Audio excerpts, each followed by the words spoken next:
Bem-vindos a mais um módulo do curso de Gerenciamento e Execução de Projetos de Inovação em Empresas. Meu nome é José Antônio Siqueira. O módulo de hoje é um módulo de instrumentação, né? Um módulo que vai contar para vocês um pouquinho de como que a gente consegue realizar a inovação dentro das empresas. E eu vou me basear no testemunho de um empresário. O que aconteceu? Eu tenho um amigo, o Jaime, ele é sócio de uma pequena empresa de autopeças. Essa empresa de autopeças já tem mais de 20 anos de existência e ela atende a várias montadoras e ela tem crescido muito recentemente. E eu procurei, de alguma maneira, extrair dele como é que foi o processo de inovação, como é que ele conseguiu implantar a inovação dentro da empresa, as dificuldades que ele encontrou. Ele falou: olha, Siqueira, a questão é a seguinte, a gente perdeu muito dinheiro no começo, a gente fez várias experiências, nós começamos há mais de 10 anos, em uma época em que a gente não tinha ainda uma consciência muito clara do que era investir em inovação, era muita moda. Nossa preocupação sempre foi, e a gente nunca escondeu, a preocupação de reduzir impostos, de verificar quanto que nós estamos pagando de INSS, de NPS, enfim, todos os impostos. Uma visão muito imediatista, uma visão muito localizada nas preocupações do momento. E não há alternativa dentro desse mundo maluco que é o Brasil, né? Da forma como a economia tem crescido e aos sobressaltos, né? Cresce e para. Então a gente não sabe muito bem como prever o futuro. Até que chegou uma hora que a gente resolveu parar um pouquinho e pensar, né? Nós já tínhamos investido bastante muitos recursos financeiros, muito tempo em inovação, mas sem resultado nenhum. Então, nós resolvemos parar um pouquinho, fazer uma espécie de auditoria do que foi feito antes e não repetir os mesmos erros, né? Isso, para nós, já era algo que seria um resultado positivo, seria um aprendizado para a empresa, como nós estávamos completando 14 anos na época, né? Nós começamos há 10 anos e há 6 anos é que nós tivemos essa nova reflexão. Estávamos nas dores da adolescência, né? E prestes a dar um grande salto no crescimento, que foi que acabou acontecendo, mas dependeu muito da implantação de projetos de inovação. Mas nós tivemos que parar esse momento, tivemos que refletir, olhar para trás e falar como é que nós estávamos fazendo, qual que era a nossa visão do que era um projeto de inovação, né? Onde que houve onde aconteceram problemas, né? Quais foram as falhas que nós cometemos e que nós deveríamos, de alguma maneira, evitar cometer novamente. Então, o primeiro grande projeto que nós tivemos há 10 anos atrás foi a implantação de um sistema de gestão para a empresa toda, específico para atender às nossas necessidades. Nós não quisemos contratar uma empresa multinacional, a nossa empresa é nacional e nós queríamos realmente algo que já estivesse dentro de uma visão de internet, de uma visão de novos canais com os nossos fornecedores, enfim, nós não queríamos repetir o mais do mesmo, queríamos fazer algo que fosse específico para o nosso ambiente. E nós tentamos, então, desenvolver um sistema de gestão procurando levantar em cada um dos setores as necessidades. Isso nós fizemos muito bem. Onde nós pecamos, isso é nitidamente um projeto de inovação, né? É um projeto que está sendo inédito, na nossa visão, ele estava gerando, pegando conhecimento que já existia, né? e transformando em dinheiro. Esta é a nossa visão do que é inovação. Nós já tínhamos naquela época essa visão,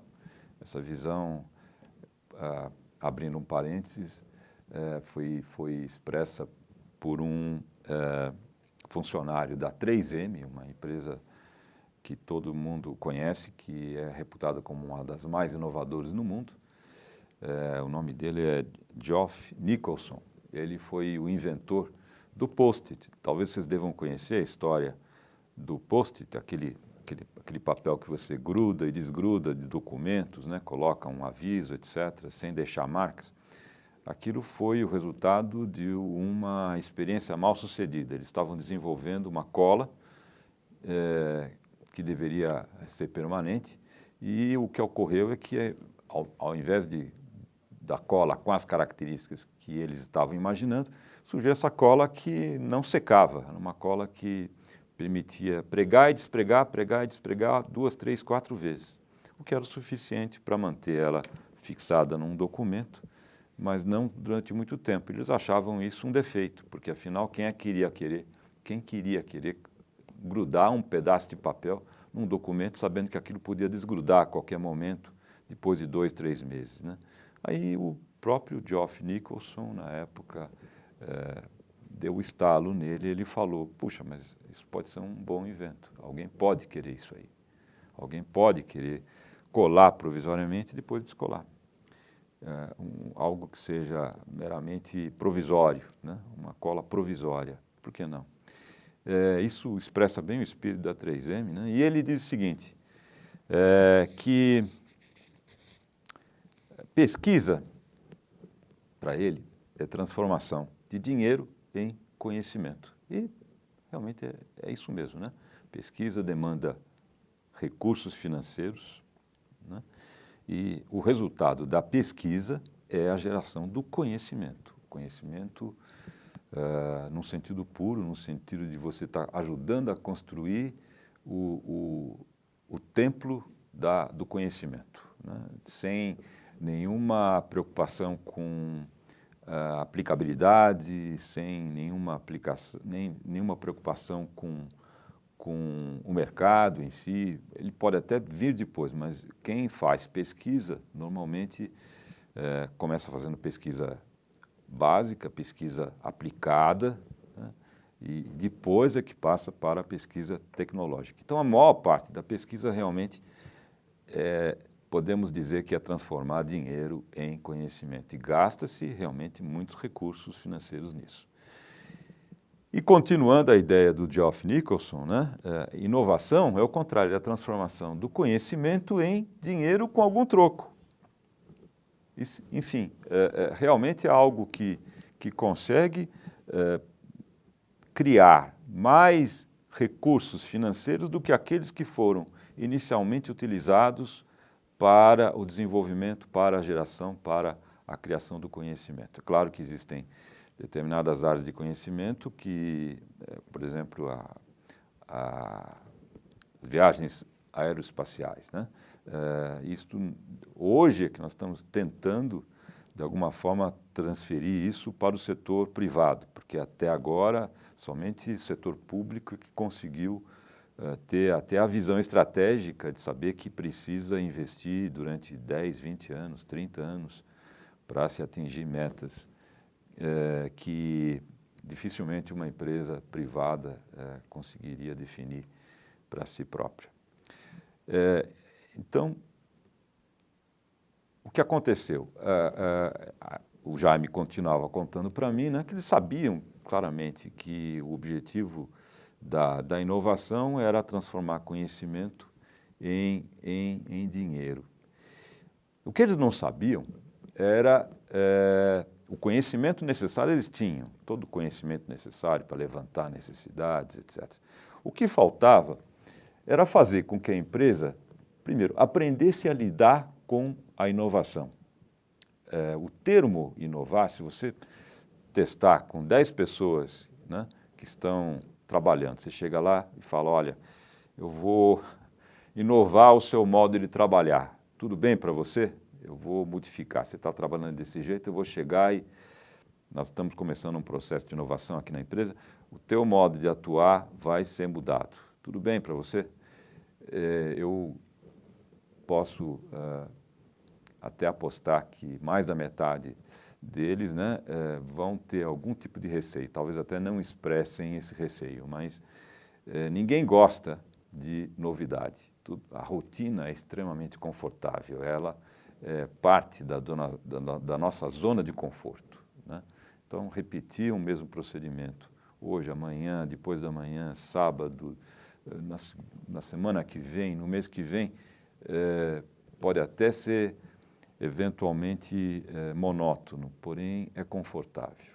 E as pessoas, ao longo da vida profissional, tendem cada vez mais a valorizar o que é confortável, até por uma própria exigência da natureza, né? Então, o fato é que, se você não preparar o ambiente para a inovação, o que vai acontecer? A empresa cria anticorpos contra ela. Você tem que apresentar a inovação como sendo um colaborador novo, como sendo um novo recurso que a empresa vai poder contar e que vai ajudar a todos. O que você fez então, perguntando a ele, né?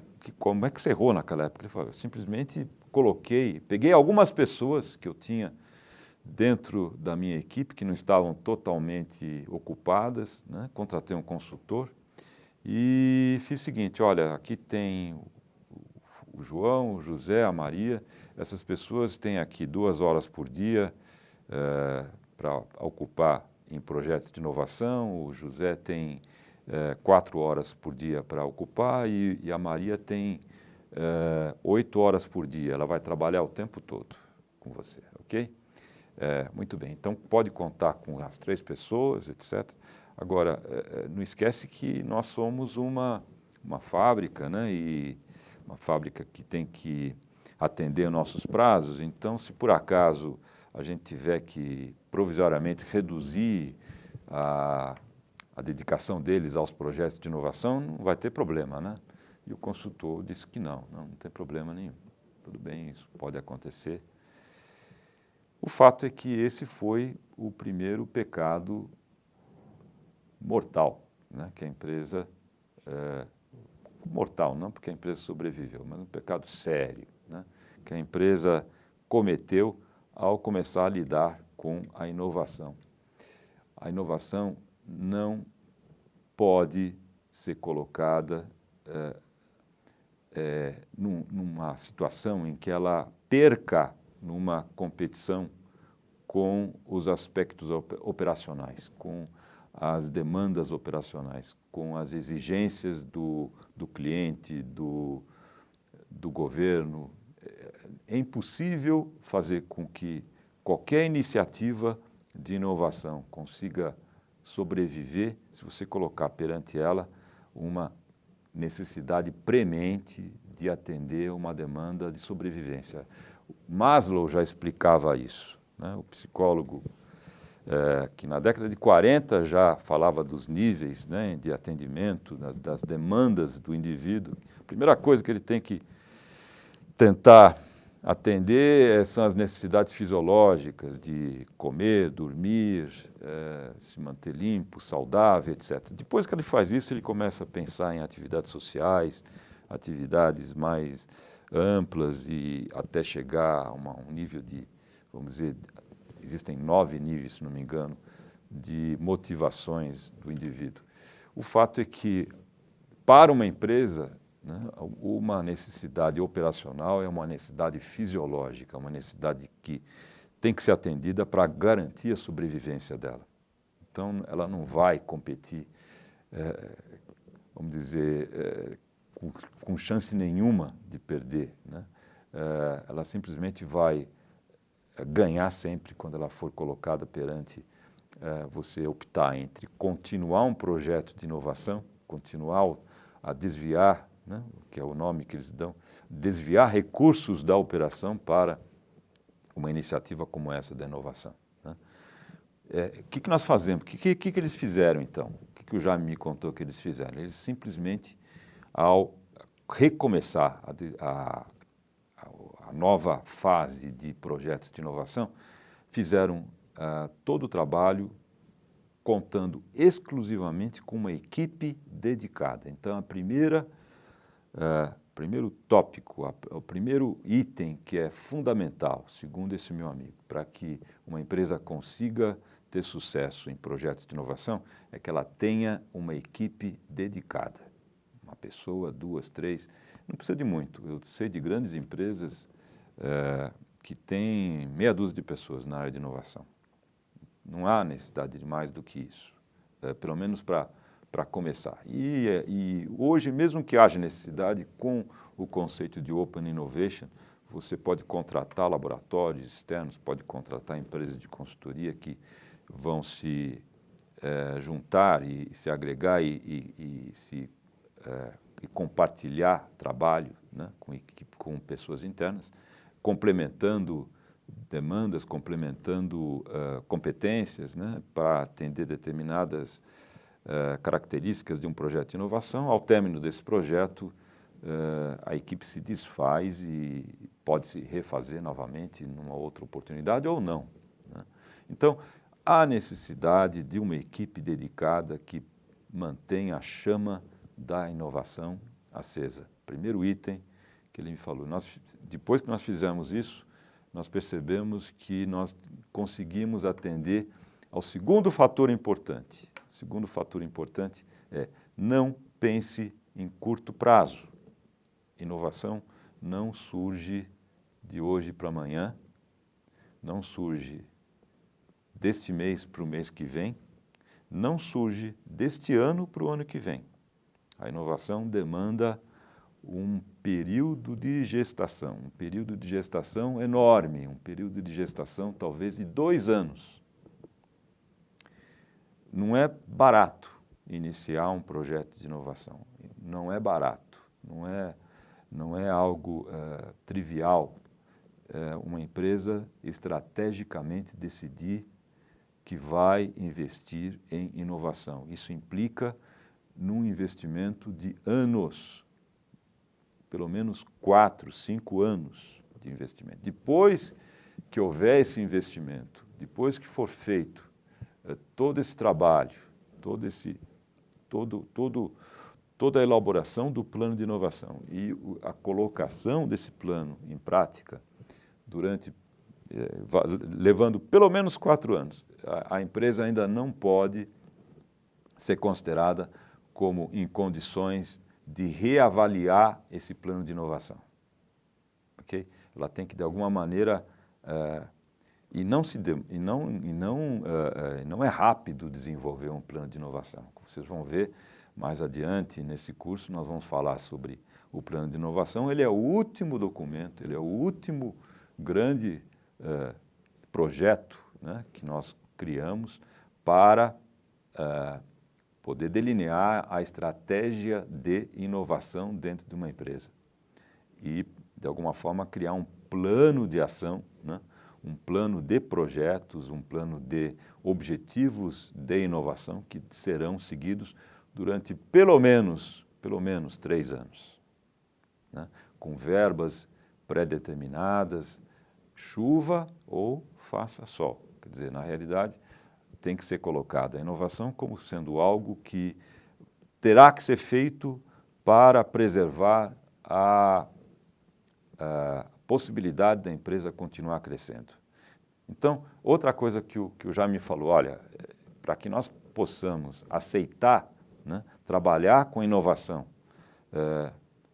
dentro desse longo prazo, que é o segundo fator, lembra qual é o primeiro? Equipes dedicadas. Segundo, trabalhar com longos prazos, né? Nós temos que realmente acreditar na inovação. E para acreditar na inovação, a gente vai ter que, de alguma forma, enfrentar a defesa, né? A reação já negativa que muitas pessoas subconscientemente, inconscientemente, têm contra a inovação, porque vai, de alguma maneira, chegar lá e chacoalhar, atrapalhar um pouquinho, a sua zona de conforto. O que tem até aquele famoso livro, né? Quem mexeu no meu queijo? Vão mexer no meu queijo, né? Se entrar inovação aqui dentro. Eu não quero que ninguém mexa no meu queijo. Então, isso tem que ser atacado. E como é que foi feita, então, essa análise, né? Como é que você conseguiu modificar lá dentro o ambiente da empresa? Como é que você conseguiu, de alguma maneira, garantir ao seu colaborador já de anos, né? Que, mesmo você introduzindo a inovação na empresa, você não ia contra os interesses dele. Ele falou, foi exatamente isso que eu fiz, né? Eu procurei, primeiro, deixar muito claro que aquelas pessoas que hoje estão realizando o trabalho mais importante da empresa, que é produzir o produto, que vai gerar o faturamento, que vai permitir que todas as nossas despesas sejam pagas, isso que eu chamo de máquina do desempenho, né? Que a máquina do desempenho será absolutamente respeitada, que ninguém vai tocar nessa máquina de desempenho, não vai de forma alguma desestabilizá-la.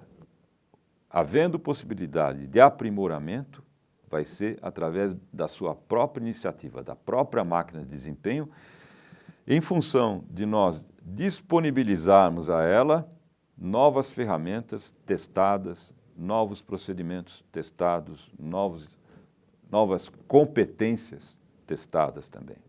Então, o nosso objetivo ao desenvolver os projetos de inovação era, de uma forma muito cuidadosa, longe da máquina de desempenho, para que ela não fosse, de alguma forma, afetada, realizar todos os projetos de inovação e procurar checar se aqueles componentes que são gerados por esse projeto de inovação poderiam ou não ser úteis para a nossa máquina de desempenho. E ao término, disponibilizamos para a máquina de desempenho e ela diria se queria ou não, qual era o momento correto de utilizá-la. Inclusive, ela participou do projeto de inovação. Na hora que nós quebramos aquela questão do terror, né, do receio de que, eventualmente, o projeto de inovação vai inovar demais, né, vai mexer no meu trabalho, vai modificar a minha rotina, e eu não gosto de modificar a rotina, e com toda a razão, porque a máquina de desempenho realmente ela tem a sua produtividade intimamente ligada com a repetição do que ela faz. Quanto mais ela repetir o mesmo processo, maior a sua produtividade. O que mais uma empresa pode querer?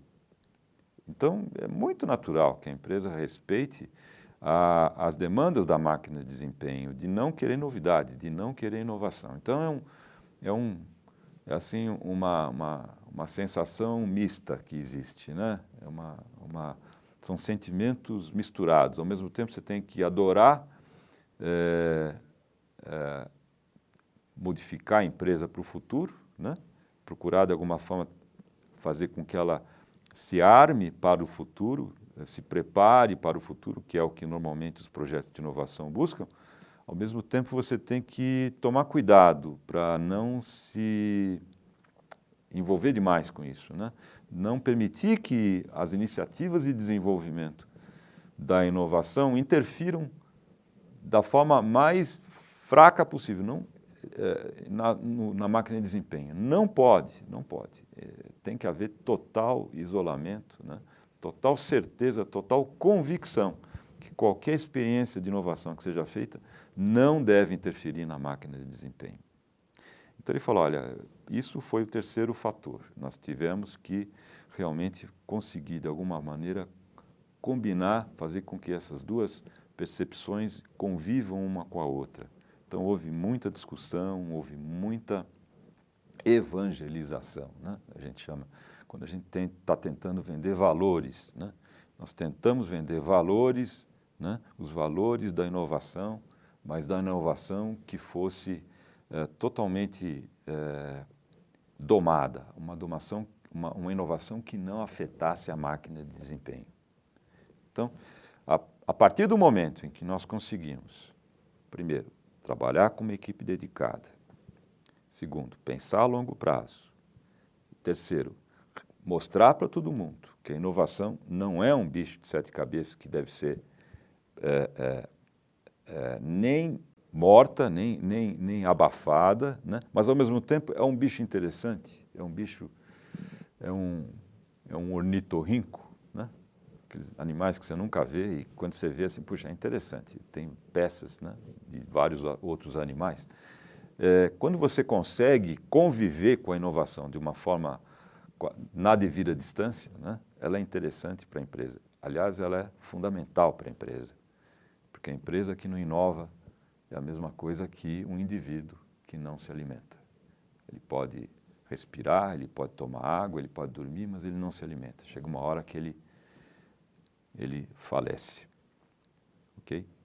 Então, essa era a mensagem que eu queria levar a vocês, desse meu amigo.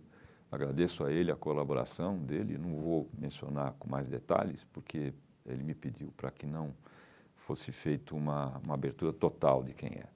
Okay? Então, espero que vocês reflitam sobre esse testemunho e verifiquem se na empresa de vocês esses 3 fatores, né? Equipe dedicada, respeito à necessidade de se pensar a longo prazo e como você vai lidar com a inovação. Qual é a tua relação com a inovação? Não pode ser nem de distância, nem de proximidade excessiva, porque senão ela vai afetar a sua máquina de desempenho. Isso tem que ser muito bem explicado dentro da empresa para todos. Verifique como que você está ainda considerando esses 3 fatores e pode até trocar comentários com seus colegas, né, e verificar se as ideias que você está tendo e as deles batem, e desta troca eu acho que sempre sai muita informação nova que gera novas percepções. Muito obrigado.